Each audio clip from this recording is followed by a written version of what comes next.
കസ്റ്റഡിയിലെടുത്തവർക്ക് നേരെ വീണ്ടും അന്തിക്കാട് പോലീസ് പ്രാകൃത മർദ്ദനമുറ പ്രയോഗിച്ചതായി പരാതി. CPIM പ്രവർത്തകർ ഉൾപ്പെടെയുള്ളവരെ കരിക്കുപയോഗിച്ച് ഇടിച്ചുവെന്നാണ് പരാതി. മർദ്ദനമേറ്റ 6 പേർ വിവിധ ആശുപത്രികളിൽ ചികിത്സ തേടി. അതേസമയം മർദ്ദനം നടന്നിട്ടില്ലെന്നാണ് അന്തിക്കാട് CI വിനീഷിന്റെ വിശദീകരണം. തൃശൂർ വെളുത്തൂർ നമ്പോർക്കാവ് ക്ഷേത്രത്തിലെ ഗാനമേളയ്ക്കിടെയുണ്ടായ തർക്കത്തിലാണ് 12-ലധികം ആളുകളെ അന്തിക്കാട് പോലീസ് കസ്റ്റഡിയിലെടുക്കുന്നത്. സ്റ്റേഷനിൽ എത്തിച്ച ഇവരെ സമീപത്തെ പഴയ പോലീസ് സ്റ്റേഷനിൽ കൊണ്ടുപോയി കരിക്കുകൊണ്ട് മർദ്ദിച്ചുവെന്നാണ് ആരോപണം. മർദ്ദനമേറ്റതിന്റെ പാടുകളും ചികിത്സ തേടിയവരുടെ ശരീരത്തിൽ പ്രകടമായിരുന്നു.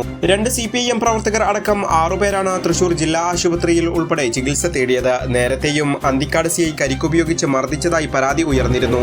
CPIM ബ്രാഞ്ച് കമ്മിറ്റി അംഗത്തെ മർദ്ദിച്ചതിനെ തുടർന്ന് മുഖ്യമന്ത്രിക്ക് നൽകിയ പരാതിയുടെ അടിസ്ഥാനത്തിൽ അന്വേഷണം നടക്കുന്നതിനിടയിലാണ് പുതിയ മർദ്ദന പരാതി. കസ്റ്റഡിയിലെടുത്തവരിലെ പ്രായപൂർത്തിയാകാത്തവരെ വരെ മർദ്ദിച്ചുവെന്നാണ് CIക്കെതിരെ ഉയരുന്ന ആരോപണം.